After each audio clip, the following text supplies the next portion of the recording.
Assalamualaikum warahmatullahi wabarakatuh. Apa kabar anak-anak kelas 12 IPA? Mudah-mudahan selama di rumah kalian sehat-sehat saja. Tetap semangat dan selalu jaga kesehatan. Pakai masker kalau keluar rumah. Rajin cuci tangan pakai sabun dalam air yang mengalir. Mudah-mudahan corona ini cepat enyah dari muka bumi sehingga kita bisa kembali bertatap muka di sekolah. Alhamdulillah hari ini saya diberi kesempatan untuk melakukan pembelajaran jarak jauh. Mudah-mudahan dengan adanya pembelajaran ini bisa lebih dimengerti apa yang seharusnya kalian pelajari. Baiklah anak-anak, kita ucapkan basmalah dulu sebelum kita mulai supaya pembelajaran ini berjalan dengan lancar. Bismillahirrahmanirrahim. Nah, seperti sudah dibahas sebelumnya, sudah kita bicarakan di grup ya. Jadi hari ini kita akan maju ke bab berikutnya tentang reaksi redoks dan elektrokimia. Jadi kita akan pelajari dulu reaksi redoks, kemudian nanti berikutnya tentang sel elektrokimia. Tentang reaksi redoks sendiri, sebetulnya sudah kalian pelajari di kelas 10. Reaksi redoks singkatan dari reduksi dan oksidasi. Jadi ada setengah reaksi reduksi, ada setengah reaksi oksidasi. Itulah kalau digabung mereka akan disebut dengan reaksi redoks. Kita ulang kembali sedikit. Reaksi reduksi adalah reaksi di mana terjadi penurunan bilangan oksidasi, betul ya. Dan itu bisa juga terjadi dengan cara menangkap elektron, reaksi penangkapan elektron. Contohnya bisa kalian lihat di PowerPoint, misalnya ion yang bermuatan menangkap elektron sehingga di sebelah kanan hasil reaksinya menjadi tidak bermuatan. Contohnya Zn2+ ditambah 2 elektron atau menangkap 2 elektron menjadi Zn, itu disebut dengan reaksi reduksi. Kemudian yang satunya lagi, setengah reaksinya lagi disebut dengan reaksi oksidasi. Kebalikan dari reaksi reduksi, jadi reaksi di mana terjadi kenaikan atau penaikan bilangan oksidasi. Ya. Dan itu juga bisa terjadi atau bisa disebut juga dengan reaksi pelepasan elektron. Contohnya, Mg2+ akan melepaskan 2 elektron dan menjadi atom Mg. Na1+ melepaskan 1 elektron menjadi atom Na. Itu contoh-contoh reaksinya. Nah, kalau mereka bergabung sekali lagi akan terjadilah reaksi redoks. Ini contoh reaksi redoks sederhana. Bisa kalian lihat di slide. Mg ditambah 2HCl menjadi MgCl2 ditambah H2. Di situ ada reaksi reduksi, ada reaksi oksidasi. Yang mana yang reduksi? Reduksi tadi bilangan oksidasinya turun, betul. Yang turun yang mana? Sudah ada di situ, lihat. Misalnya Cl, di kiri Cl bilangan oksidasinya negatif 2, di kanan 0. Berarti naik atau turun? Turun, betul. Itu adalah disebut reaksi reduksi. Jadi yang mengalami reduksinya adalah dari HCl menjadi Cl2. Sementara Mg dari 0 naik menjadi plus 2. Reaksi itu disebut dengan reaksi oksidasi. Jadi di dalam Mg plus 2HCl menjadi MgCl2 dan H2 itu terjadi reaksi reduksi dan oksidasi atau reaksi redoks. Ya. Kita akan ulang sedikit tentang penentuan biloks ya, atau bilangan oksidasi. Aturannya tidak usah diulang semua ya, terlalu cukup banyak. Jadi ini contoh saja. Kita akan menentukan bilangan oksidasi C di dalam senyawa H2CO3. Yang harus diingat saja dulu 2 poin ini. Yang pertama, bahwa atom hidrogen pada umumnya dalam senyawa bilangan oksidasinya adalah positif 1. Yang umum ya, berarti ada yang tidak umum. Karena kondisinya darurat, yang tidak umumnya tidak kita bahas. Kemudian atom oksigen dalam senyawa juga pada umumnya biloksnya negatif 2. Itu 2 hal itu saja dulu. Ditambah kalau senyawanya netral tidak bermuatan, maka jumlah total biloksnya itu adalah 0. Sementara kalau bermuatan jumlah totalnya sama dengan muatan tersebut. Kita lihat sekarang. Kita akan menentukan bilox C dalam H2CO3. H2CO3 bermuatan atau tidak? Ya, tidak ada muatan. Ingat, muatan itu hanya positif dan negatif. Jadi biasanya di kanan atas ada tanda positif atau negatif, itulah yang menentukan senyawa tersebut bermuatan atau tidak. Karena ini tidak bermuatan, maka jumlah biloxnya harus sama dengan 0. Di situ ada 2 atom H, ada 1 atom C, dan ada 3 atom O. Karena yang sudah ditentukan, yang bisa kita tentukan dari awal adalah H dan O, maka kita akan menentukan dulu bilox untuk H dan O. Tadi disebutkan H biloxnya positif 1. Karena H-nya ada 2, positif 1 kali 2 jadilah positif 2. O-nya ada 3. 1O negatif 2. Jadi 3 kali negatif 2 jadilah negatif 6. Nah, karena ini tidak bermuatan, jadi jumlahnya harus 0. Artinya bilang angka negatif jumlahnya harus sama dengan angka positif. Mana yang lebih besar di sini, angka positif atau angka negatif? Ya, angka negatif min 6. Sementara angka positifnya plus 2. Maka C-nya supaya sama dengan 6, menjadi C-nya adalah plus 4. Jadi bilangan oksidasi atom C dalam senyawa H2CO3 adalah positif 4. Kita lanjut ke yang kedua. Kita akan menentukan bilox N dalam senyawa KNO3. Nah, O-nya tadi sama negatif 2. Sekarang K-nya, K itu adalah golongan 1A. Di kelas 10 sudah dibahas bahwa golongan 1A biloxnya adalah positif 1. Jadi K-nya positif 1, O-nya 3 kali min 2 jadi min 6, maka N-nya adalah positif 5. Kita lanjut yang ketiga, contoh yang ketiga. Kita akan menentukan bilox Mn dalam ion. Sekarang bukan senyawa tapi ion MnO4-. Nah, ada min, ada negatif muatannya. Berarti nanti Mn ditambah O jumlahnya harus negatif 1. Karena O-nya negatif 2 kali 4 jadi negatif 8, maka karena harus ada sisa 1 negatif berarti Mn-nya positif 7. Yang terakhir, contoh yang terakhir, kita akan menentukan bilox P dalam PO43-. O-nya sama seperti tadi, 4 kali min 2 jadi min 8. Nah, sekarang jumlahnya harus berapa? Muatannya negatif 3. Berarti jumlahnya P ditambah O harus sama dengan min 3. Maka P-nya adalah positif 5. Nah, itu sepintas tentang penentukan bilangan oksidasi. Kita akan lanjut ke tahap berikutnya. Di kelas 12 ini sebetulnya pokok utamanya adalah kita akan menyetarakan reaksi redoks. Kenapa harus ada aturan khusus? Kalau yang contoh tadi itu reaksi redoks sederhana. Dengan cara mencoba-coba saja itu sudah bisa kita selesaikan. Nah, tetapi reaksi redoks yang lebih rumit itu tidak bisa diselesaikan dengan cara mencoba-coba. Karena ada 2 aturan atau ada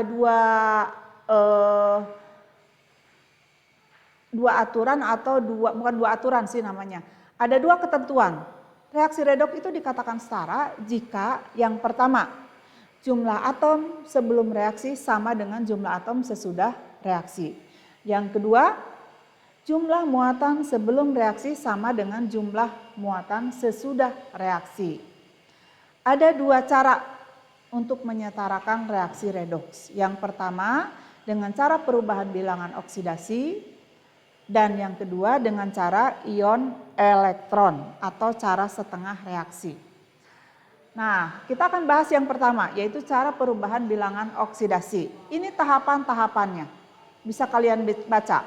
Yang pertama, tentukan atom yang mengalami perubahan bilangan oksidasi. Jadi di kiri dan kanan, lihat mana yang mengalami perubahan bilangan oksidasi. Secara sederhana, biasanya adalah selain H dan O. Itulah yang akan mengalami perubahan bilangan oksidasi. Kemudian, lihat di sebelah kiri dan kanan, jumlah atom tersebut sudah sama atau belum? Kalau belum, maka harus disamakan dulu.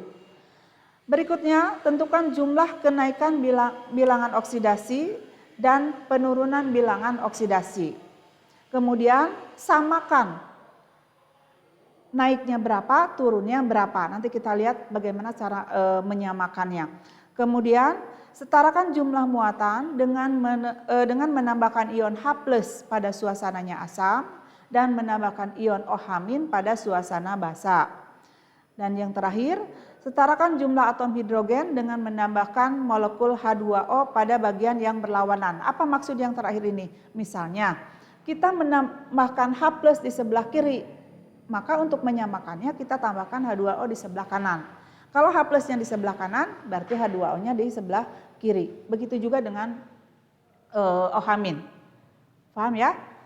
Kalian bisa lihat aturan-aturan ini. Kita akan coba menyetarakan reaksi redoks yang pertama.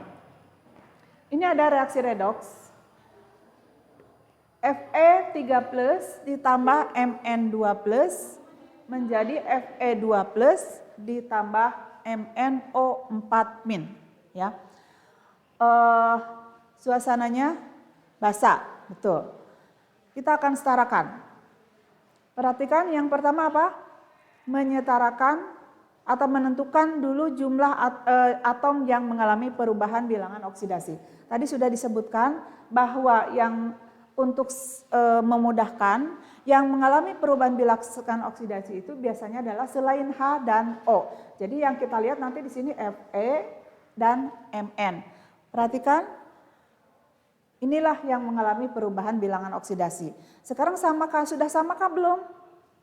Fe di kiri ada, bukan ini muatan ya, jadi yang dilihat di sini. Fe di kiri ada 1, di kanan juga ada 1, sudah sama berarti. Mn di kiri ada 1, di kanan juga ada 1. Sudah, jadi tahap ke-1 dan kedua kita lewati. Kemudian kita lanjutkan ke tahap yang ketiga. Kita akan menentukan bilangan oksidasinya, seperti tadi. Nah, ini adalah ion tunggal. Untuk menentukan biloxnya, kita cukup melihat saja muatannya.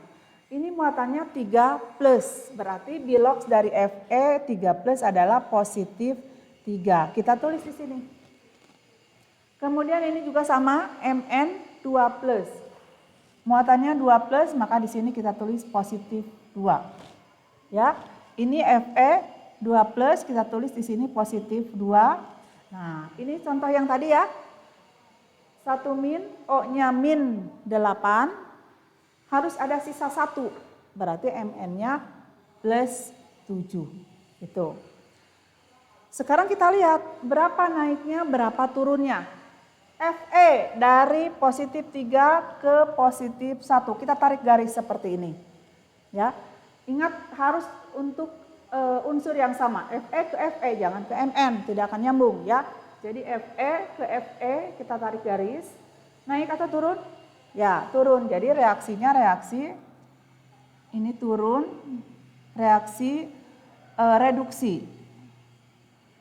Berapa banyak turunnya? Turunnya sebanyak 1 elektron. Sekarang Mn. Kita tarik garis dari Mn ke Mn, bukan ke O ya, ke Mn. Positif 2. Mana ini? Positif 2 menjadi positif 7. Naik turun? Naik. Ini naik, maka reaksinya disebut oksidasi. Berapa banyak naiknya? Dari 2 ke 7 sebanyak 5. Nah, tahap berikutnya tadi apa? Ya, menyamakan jumlah bilox yang naik dan turun. Turunnya 1. Naiknya 5, maka kedua angka ini harus disamakan. Menjadi angka berapa? Nah, kalau di SD mungkin kalian belajar KPK atau lupalah. Yang penting yang ini harus sama. Nah, simpelnya adalah karena ini 1, ini 5, maka yang ini kita kalikan 5 dengan angka yang ini, kita kali 5. Yang ini kita kali 1. Yang mana yang dikali 5? Diperhatikan garis ini. Garis ini adalah untuk Fe dan Fe3 plus dan Fe2 plus. Berarti yang dikali 5 adalah ini dan ini. Kita tulis di bawah sini ya. 5 Fe3 plus ditambah, yang ini dikali berapa? Ya, kali 1. Jadi tetap Mn2 plus menjadi, ini dikali 5. Fe2 plus ditambah MnO4 min. Itu. Selesai. Sekarang kita lanjut ke tahap berikutnya, yaitu menyatakan jumlah muatan. Hati-hati di sini. Biasanya banyak kesalahan itu di sini. Perhatikan. Sekali lagi, muatan itu yang ada di atas ini. Bukan di depan ya, tapi di atas. Nih. Bisa positif, bisa negatif. Kita lihat. Ini muatannya berapa? Positif 3. Fe positif 3, Fe-nya ada berapa? Ada 5, jadi 5 kali 3 plus, jadi positif 15. Ini hanya ada 1 kali plus 2, jadi plus 2. Maka jumlahnya plus 15 tambah plus 2 jadi plus 17. Itu. Ini 5 kali plus 2, plus 10. Ini 1 kali min 1 jadi min 1, maka kalau dijumlahkan plus 10 dikurangi 1 jadi plus 9. Di kiri plus 17, di kanan plus 9. Nah, karena ini suasananya basah, kita akan menambahkan OH min. 1 ion OH min akan mengurangi muatan. Berarti ini plus 17, ini plus 19. Maka OH min ditambahkan di mana? Di sebelah kiri. Jadi untuk memudahkan, diingat-ingat ini, OH min biasanya ditambahkan pada muatan yang lebih besar. Sementara H plus ditambahkan pada muatan yang lebih kecil. Jadi ini plus 17, ini plus 19, ini lebih besar. Maka di kiri kita tambahkan OH min. 1 OH min itu akan mengurangi 1 muatan. Supaya yang 17 ini sama dengan 19, dikurangi berapa? Dikurangi 8. Berarti kita tambahkan di sini 8 OH min. Gitu. Nah, tadi disebutkan di tahap terakhir adalah menyamakan jumlah atom hidrogen dengan cara menambahkan H2O. Di kiri kita menambahkan H2O di kiri, menambahkan OH min di kiri. Berarti H2O-nya ditambahkan di sebelah kanan. Kita akan menambahkan H2O. Berapa H2O? Kita perlu berapa H? Di sini ada berapa H? Ada 8. Maka 1 H2O hanya ada 2. Karena kita perlu 8, maka ini kita tambahkan 4H2. Selesai contoh yang pertama. Paham ya? Mudah-mudahan bisa. Bisa dicoba contoh yang kedua. Ini suasananya asam. Kalau suasananya asam tidak boleh ada OH min, tapi harus ada H plus. Mau dicoba? Oke, silakan. Ini sama seperti tadi, berarti ini plus 7, ada kesalahan teknis. Yang mengalami perubahan bilangan oksidasi adalah Mn, Cl, Mn2 plus, dan Cl2. Nah, sekarang perhatikan, Mn di kiri 1, di kanan juga 1. Tapi Cl di sini ada berapa? 1, betul. Di kanan ada 2, berarti yang ini kita kalikan 2 dulu.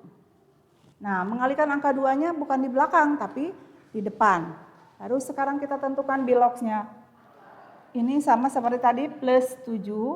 Ini 1 min dikalikan 2, menjadi min 2. Ini, lihat saja muatannya, ini plus 2. Ini adalah molekul unsur.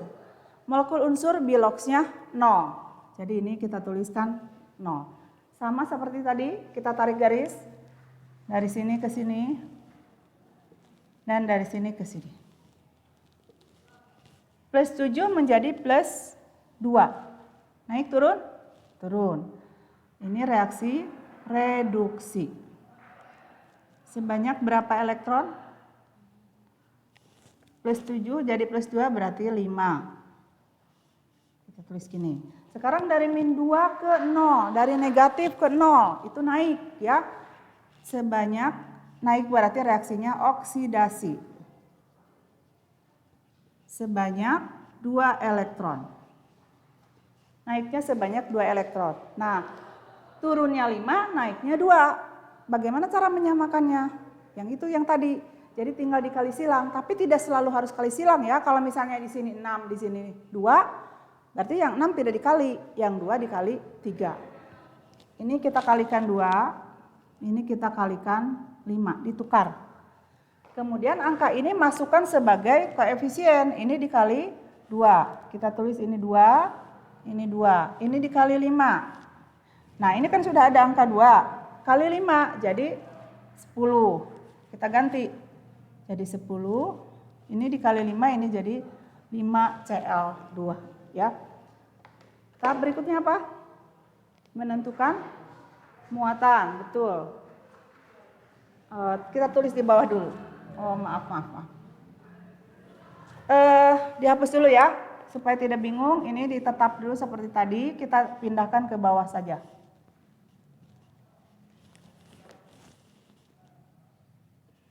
Sebetulnya kalau sudah bisa tidak apa-apa langsung juga di sini.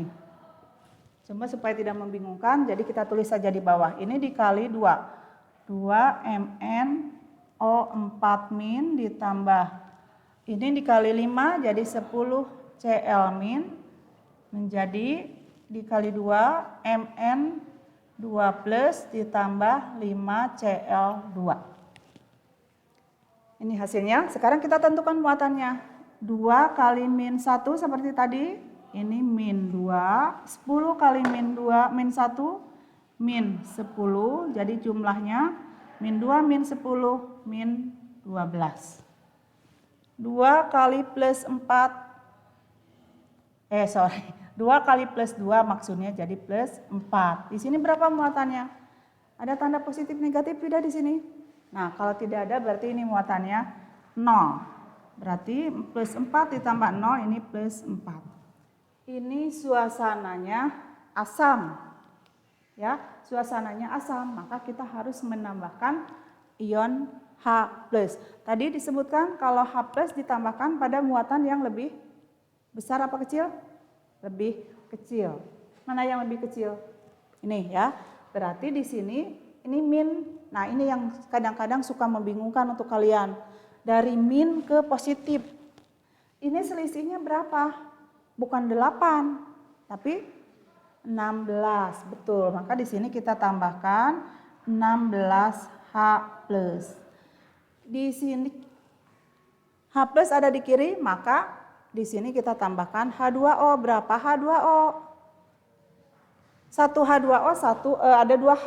Kita perlu 16. Berarti ini kita kalikan 8. Selesai.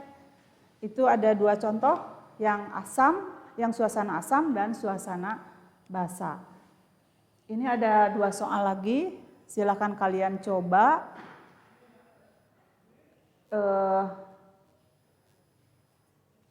Cukup seperti ini tahapannya, yang satu suasananya basa, yang satu suasananya asam. Insya Allah mudah-mudahan bisa.